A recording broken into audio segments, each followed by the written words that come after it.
జంతువుల నూనె ఉపయోగించారంటే మరి జగన్మోహన్ రెడ్డి ప్రభుత్వం ఎంత నీచానికి నికృష్టానికి అరాచకానికి పాల్పడిందో ఈరోజు మనం వినటానికే చాలా ఆశ్చర్యకరంగా ఉంది. ఏ ప్రభుత్వం కూడా గతంలో ఇంత నీచానికి పాల్పడలేదు.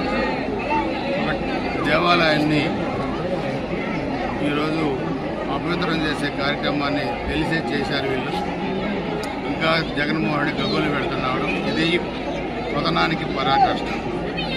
ఇంత నీచమైన పని ఏ ప్రభుత్వం చేస్తానని చెప్పి కళ్ళలో కూడా ఎవరు ఊహించలేదు.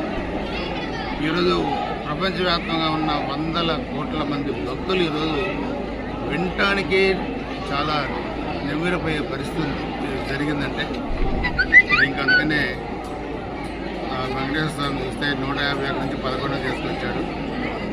వచ్చే ఎన్నికల్లో ఇంత నీచమైన పని చేసినందుకు, ఆ దేవస్థానాన్ని అపవిత్రం చేసినందుకు ఆ 11 కూడా లేకుండా ఆ పార్టీ భూస్థాపితం కావాలని చెప్పి నేను వెంకటేశ్వర స్వామిని కోరుకుంటున్నాను.